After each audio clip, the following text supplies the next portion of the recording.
बच्चों जो आज का टॉपिक है हमारा बहुत इंपॉर्टेंट है, डिस्ट्रीब्यूशन ऑफ पार्टिकल इन के अनइक्वल साइज कंपार्टमेंट। ठीक, ये जो पार्टिकल होगा किस तरीके का होगा? डिस्टिंग्विबल होगा, डिस्टिंग्विबल पार्टिकल होगा। डिस्टिंग्विबल मतलब जिसको आप विभेद कर सकते, पहचान सकते हो, तो उसको यानी अनइक्वल साइज कंपार्टमेंट में हमको डिस्टिंग्विबल पार्टिकल को क्या अनडिस्टिंग्विबल पार्टिकल को डिस्ट्रीब्यूट करना है। उसके नंबर आप वेज पता करना है, प्रोबेबिलिटी पता करनी है। ओके, तो अब देखना, ये छोटी सी हेडिंग है, डिस्ट्रीब्यूशन ऑफ पार्टिकल इन के अनइक्वल साइज कंपार्टमेंट। ठीक, तो देखना इसमें हमने ये लिखा, let us consider indistinguishable particle are distributed in compartment 1 2 3 dot dot k -1 and k। ठीक, यानी जो पार्टिकल है कितने कंपार्टमेंट में डिस्ट्रीब्यूट करना है? 1 2 3 dot dot k -1 and k में डिस्ट्रीब्यूट करना है। तो कंपार्टमेंट मैं यहां बना देता हूं, जैसे ये फर्स्ट कंपार्टमेंट हो गया, ये सेकंड हो गया, ये थर्ड हो गया, ये फोर्थ हो गया, ये क्या k -1 हो गया, और क्या हो गया k कंपार्टमेंट हो गया। अब इसमें डिस्ट्रीब्यूट करना है 1 2 3 4, ये कंपार्टमेंट है। तो ये कंपार्टमेंट क्या है? इक्वल साइज के नहीं, अनइक्वल है। जब अनइक्वल है तो उसमें होगा क्या? जो principle of equal periodic probability वो होल्ड नहीं करेगा। बड़े कंपार्टमेंट की जो प्रोबेबिलिटी होगी ज्यादा होगी, छोटे वाले कंपार्टमेंट की प्रोबेबिलिटी कम होगी, तो पीरियड प्रोबेबिलिटी होल्ड नहीं करेगा। इसको होल्ड करवाने के लिए क्या किया गया? इसी कंपार्टमेंट को छोटे छोटे क्या करते, एलिमेंट्री फेज सेल में क्या कर दिया गया? डिवाइड कर दिया गया। क्या कर दिया गया? डिवाइड कर दिया गया। अब इसमें जो नंबर ऑफ सेल्स हैं G1 G2, ठीक है ना, डिवाइड कर दिया गया। अब जब डिवाइड करने से क्या हुआ? अभी जो एलिमेंट्री फेज सेल की जो साइज है वो सेम हो गई, लेकिन अलग अलग कंपार्टमेंट में जो सेलों की संख्या होगी वो अलग अलग होगी, ये डिफरेंट होगी। ये पिछले लेक्चर में हमने पढ़ाया। इसमें G1 सेल, इसमें G2 cell, G3 G4 GI GK -1 GK हो गया। समझ गए ना? इसी तरीके से मतलब कि हाँ, G1 G2 G3 G4 GK -1 और GK ये के था। समझ गए मेरी बात?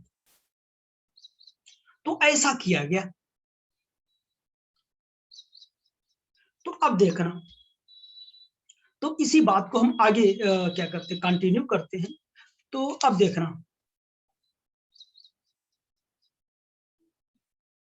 तो अब देखिए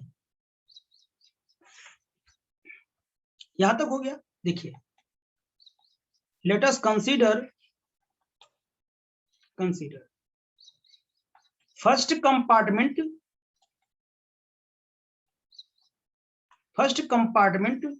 are distributed, are divided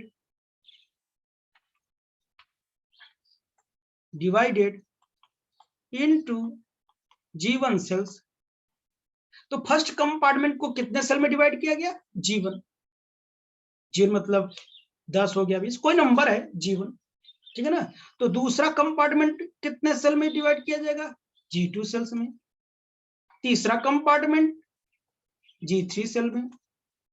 dot dot k -1 compartment GK -1 cell में, और k कंपार्टमेंट GK सेल में क्या किया गया? डिस्ट्रीब्यूट किया गया। ओके बच्चों, इतनी बात हो गई। ठीक, तब टोटल नंबर ऑफ क्या होगा? सेल्स कितना होगा? Total number of small size cells is कितना हो जाएगा? G will be equals to G1 G2 G3 plus dot dot GK -1 plus कितना? GK। ठीक, इतना हो जाएगा। और ईच कंपार्टमेंट में जो सेल होगा, तो टोटल नंबर ऑफ पार्टिकल बताइए। टोटल नंबर ऑफ पार्टिकल कितना डिस्ट्रीब्यूट होगा? Ni लिख दीजिए, पहले में N2 N1 N2 N3 plus dot dot nk minus 1 plus nk, इतने नंबर ऑफ पार्टिकल क्या होंगे, डिस्ट्रीब्यूट। n1 पार्टिकल पहले कंपार्टमेंट में, n2, n1 मतलब 2 4 6 जो भी हो, n2 वो भी कोई नंबर होगा, ठीक। इस तरीके से क्या करेंगे हम लोग, डिस्ट्रीब्यूट करेंगे। अब ध्यान सुनना, अब मैं क्या करने जा रहा हूं, ठीक है ना। The number of ways of distribution of two particle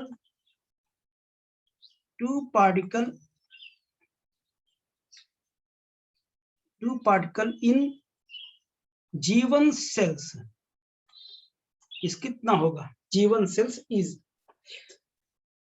2 particle नहीं, पहले एक पार्टिकल को मैं लूं,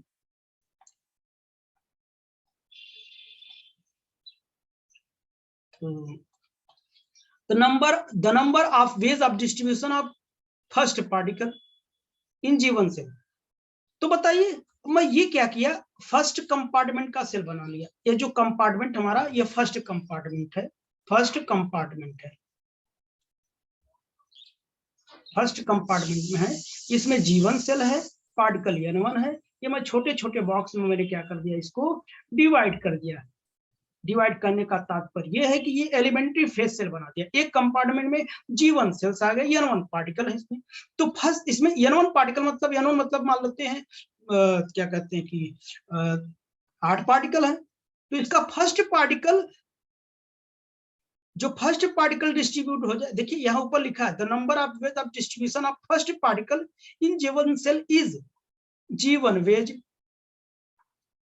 कितने तरीके से हो जाएगा, G1 तरीके से होगा, क्योंकि किसी भी एक पार्टिकल को किसी भी बॉक्स में क्या कर सकते हैं, रख सकते हैं बिना किसी रिस्ट्रिक्शन के, यानी ये पाउली एक्सक्लूजन प्रिंसिपल को होल्ड नहीं करेगा। तो इसी तरीके से सेकंड पार्टिकल को बताइए, second particle in G1 cell में कितना होगा, G1 वेज होगा। थर्ड पार्टिकल बताइए, थर्ड पार्टिकल G1 सेल में ही बताइए कितना होगा, G1 वेज ही होगा। ये G1 ही सेल में रहेगा, क्योंकि पहले कंपार्टमेंट की बात कर रहा हूं, ठीक। अच्छा, अब बात करता हूं, the number of ways of distribution of 2 particles. Second particle अलग है, दूसरा पार्टिकल, अब 2 पार्टिकल एक साथ कर रहा हूं, 2 पार्टिकल इन G1 सेल इस कितना होगा, G1 इंटू G1। अपने से सोचो यार, देखना इधर, अगर ये पहला पार्टिकल, अगर मैं, हमारे पास 2 बॉक्स है, पहले पार्टिकल को इसमें कितने तरीके से डाल सकता, 2 तरीके से, तो 2 वेज हो जाते हैं। इसी तरीके से यहाँ से पहला पार्टिकल इसमें G1 सेल में डाला तो कितने तरीके होंगे, G1 सेल होंगे।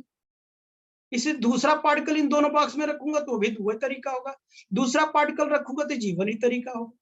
तो इसी तरीके से अब 2 पार्टिकल एक साथ रखता हूं, ठीक है ना, यहाँ 2 पार्टिकल एक साथ रखता हूं तो G1 इंटू G1 यानी कितना होगा, G1 स्क्वायर हो जाएगा। इसी तरीके से 2 पार्टिकल होगा। अब मैं क्या करूंगा, the number of ways of distribution of N1 particle in G1 cells is कितना हो जाएगा, कितना हो जाएगा, G1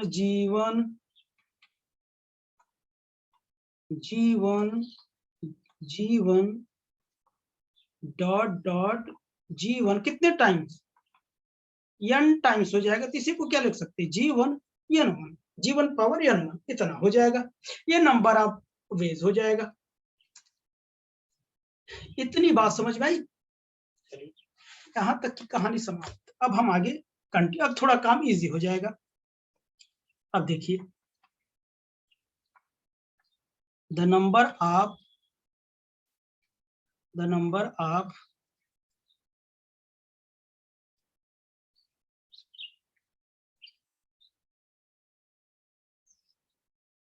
number of ways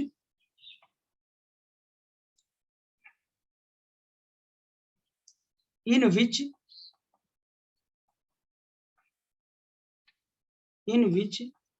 n1 particles, ध्यान सुनना, n1 particles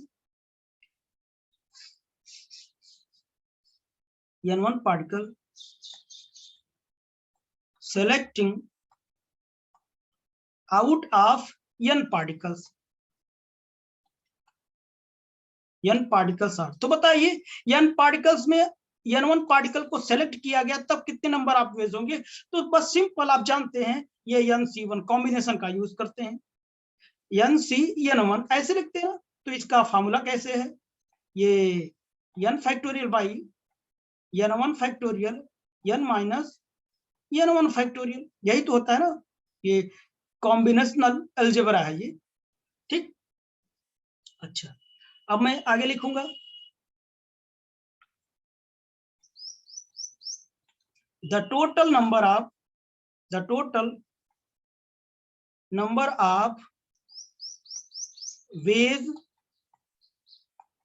in which n1 particle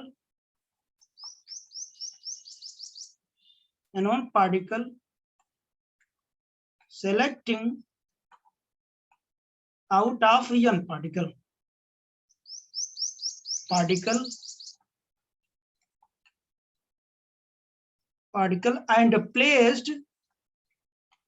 and placed in G1 cells of first compartment।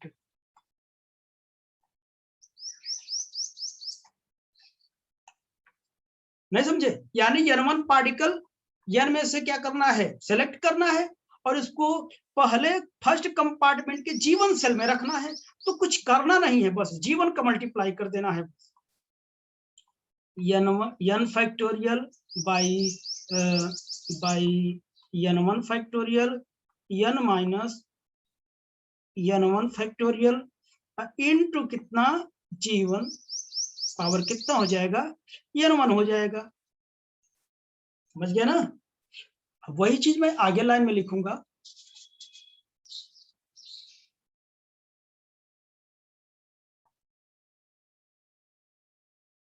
तो ये देखना, ये जो नंबर ऑफ वेज है इतने होना चाहिए, लेकिन जब सेलेक्ट करेंगे तो ये कॉम्बिनेशन लगाना पड़ेगा, क्योंकि हम n पार्टिकल में से कोई पार्टिकल सेलेक्ट कर रहे हैं। अगर पूरे के पूरे को डिस्ट्रीब्यूट करना होता तब क्या करते कि 1 को ले जाता G1 होता, 2 को लेता G2 होता। समझ गया ना? यानी केवल G का टर्म होता, ये टर्म नहीं होता। जब किसी पार्टिकल में से कुछ पार्टिकल सेलेक्ट करते तो ये कॉम्बिनेशन आता है। अगर मैं पूरे के पूरे को सेलेक्ट कर लेता, अगर क्या करते n में से n को सेलेक्ट कर लेता तो मैं ऐसे लिखता ना, n factorial n minus n factorial, तो n factorial by n factorial 0 cut गया, 1 आएगा ना। तो ये 1 हो जाता तो कोई मतलब नहीं, तो वही तो पूरा लिखा हुआ है जैसे यहाँ लिखा हुआ है। पूरे के अभी तक पूरे के पूरे को क्या किया? डिस्ट्रीब्यूट किया जा रहा था। अब पूरे में से कुछ को जब डिस्ट्रीब्यूट किया जाएगा तो ये क्या कहते हैं? कॉम्बिनेशन यूज हो जाता है, ठीक है ना? यही एक्स्ट्रा आया, ठीक है ना? बाकी कुछ है नहीं। समझ गए मेरी बात? ये एक्स्ट्रा इसीलिए आया। तो अब बताइए, जब n पार्टिकल में से n1 को मैं सेलेक्ट कर लिया तो ये लिखा नंबर ऑफ वेज, ये हो गया, ठीक। अब आगे देखते हैं, similarly total number of ways in which n2 particle selecting. अच्छा बताइए, अभी n था, n में से n1 को मैं डिस्ट्रीब्यूट कर दिया, अब बचा कितना? n माइनस n1 पार्टिकल किया ना, बोलो। तो similarly total number of ways in which n2 particle selecting, किसमें से? अब इतना बचा, इसमें से n2 पार्टिकल सेलेक्ट करूंगा, particle and placed in G2 cell. अब क्या कहते हैं? G2 cell of second compartment. First compartment की बात हुई, n1 पार्टिकल सेकेंड कंपार्टमेंट के G2 सेल में क्या करेंगे? हम डिस्ट्रीब्यूट करेंगे। अब ये पार्टिकल बचा, पहले इतना सेलेक्ट कर चुका हूं, तो अब बताइए मैं क्या लिखूं?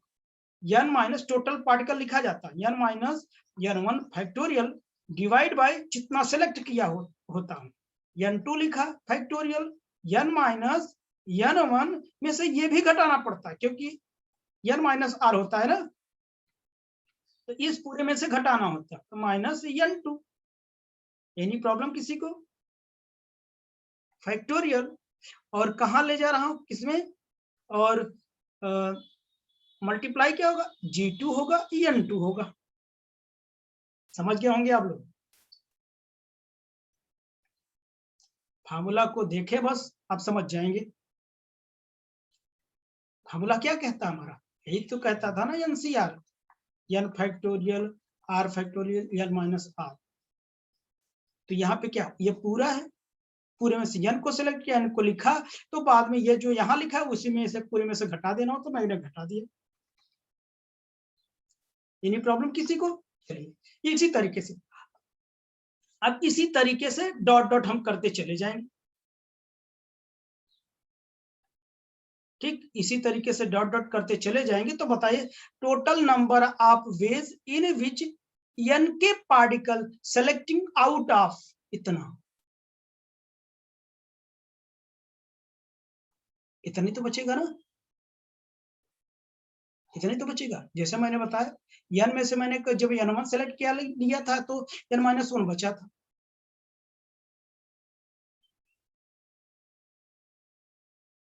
ठीक, अगर मैं इतना सेलेक्ट कर लिया पहले से, इससे पहले मैं सेलेक्ट कर चुका, तो इतना पार्टिकल बचा। जब इतना पार्टिकल बचा तो इसका जो नंबर ऑफ वेज होगा, तो ये पार्टिकल बचा, ये टोटल नंबर ऑफ पार्टिकल यही होगा। तो कितना हो जाएगा, n minus n1 minus n2 dot dot n k-1, ये पूरा पार्टिकल हो गया। डिवाइड बाई कितना सेलेक्ट किया हूं, n के सेलेक्ट किया हूं, n के factorial, divide by n minus n1 minus n2 minus dot dot n k-1, और ये भी घटाना होता है माइनस n के,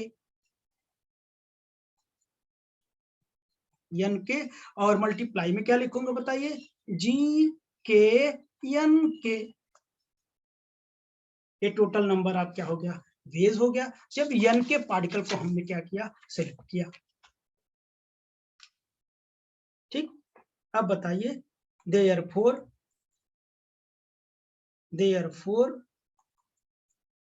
total number of ways of placing n particle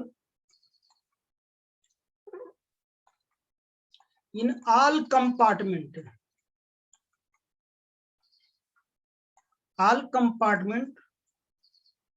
1 to k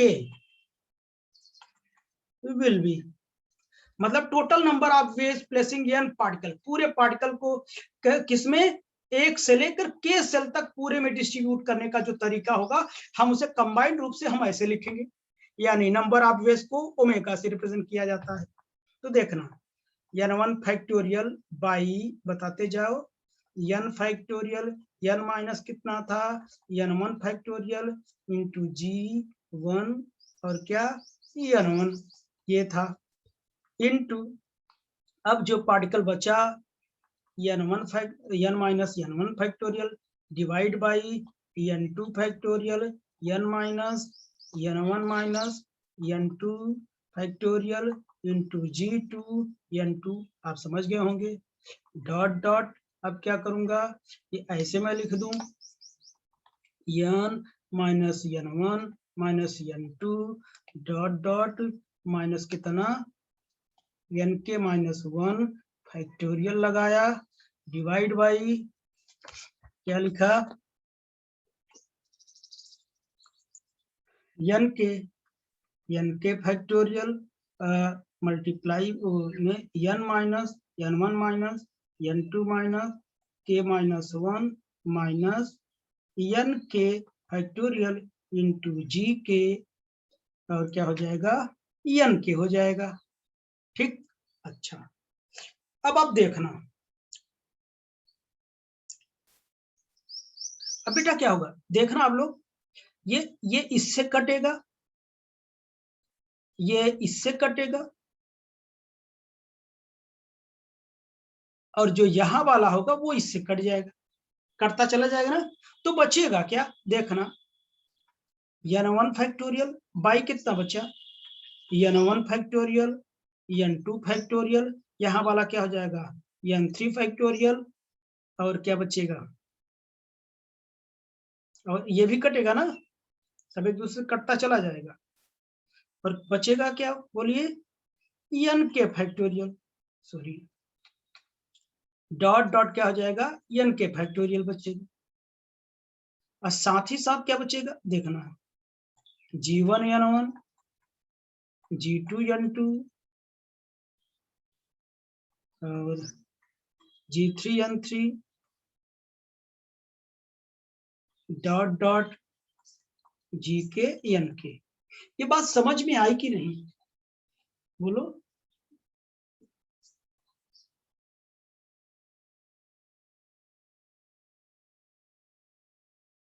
ये बात समझ में आई, ये इससे कटेगा, ये इससे कटेगा, ये इससे कटेगा, ये वाला इससे कट जाएगा,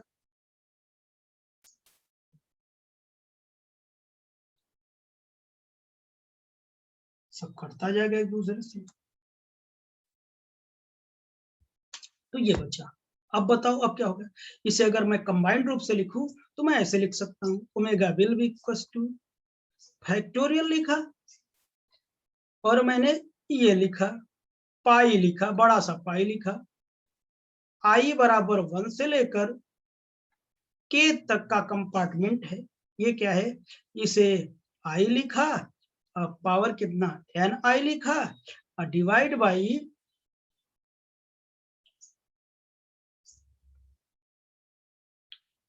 एन आई का फैक्टोरियल, ये कंबाइंड रूप से हमने लिख दिया इसे, ये कंबाइंड रूप से लिख दिया।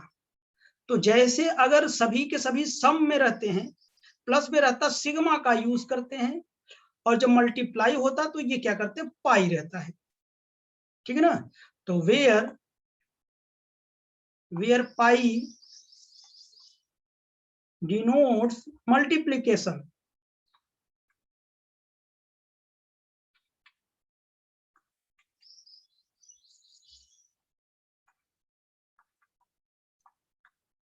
multiplication of term of all term, सभी टर्म का क्या है मल्टीप्लीकेशन है, तो ये इंपॉर्टेंट फार्मूला है, ये मत भूलना आप लोग।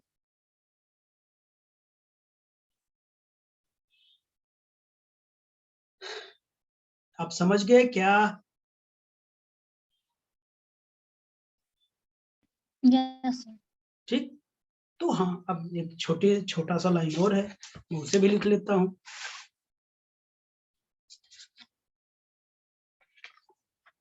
अब देखना, अगर आपसे कह दिया जाए एक,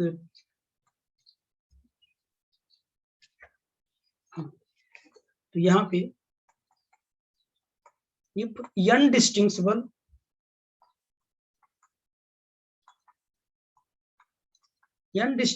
particle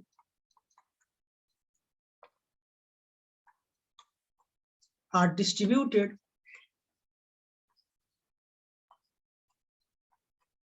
in K compartment of equal size, अभी अनइक्वल था, इक्वल साइज हो, जब इक्वल साइज होगा तो क्या होगा, टोटल नंबर ऑफ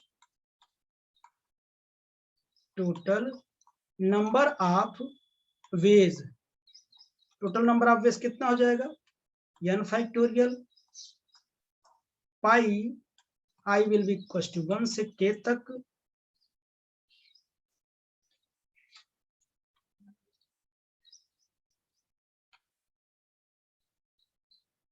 तो अब G1 सेल होंगे नहीं, अभी तक G1 G2 लिया था ना, अब सभी के सभी इक्वल होंगे, तो G1 की जगह 1 n1 बाई कितना हो जाएगा, n आई का फैक्टोरियल, n आई का कितना हो जाएगा फैक्टोरियल हो जाएगा, ठीक है ना। तो इसी को और अच्छे से लिख सकते हो, टोटल नंबर ऑफ वेज कितना हो जाएगा n फैक्टोरियल पाई आई बराबर 1 से k तक 1/n i का फैक्टोरियल, यानी जो सेल्स होगा वो गायब हो जाएगा। अब प्रोबेबिलिटी ऑफ माइक्रोस्टेट इसी का उसका भी निकाल सकते हैं। तो P क्या हो जाएगा, n पाई 1/, जगह नहीं इधर, तो P will be equals to factorial n pi 1/n i factorial divide by k power n हो जाएगा। ठीक बच्चों, तो ये हो गया। अभी तक क्या था यार, ये अभी तक इस फार्मूले में क्या था, ये g1 पावर n1 था, gi पावर n i था, यहाँ पे n i ही लिखो, क्यों था, अब क्यों मैंने इसे 1 कर दिया, यानी सभी जो कंपार्टमेंट थे कंपार्टमेंट इक्वल हो गए तो सेल में डिवाइड करने की आवश्यकता ही क्या है, सब एक जैसे है ना, 1 2 3 4 डॉट डॉट सब एक ही साइज के हैं, तो अलग अलग सेल लिखने की आवश्यकता ही नहीं। ठीक, तो आई होप कि ये टॉपिक समझ में आया होगा, थोड़ा लेंदी था इसलिए थोड़ा बोरिंग लगा होगा, आप एक बार और वीडियो देख लीजिएगा तो क्लियर हो जाएगा, नहीं आएगा तो हम तो ये थोड़ा ज्यादा समझा दिया इसलिए दिक्कत होती है ना।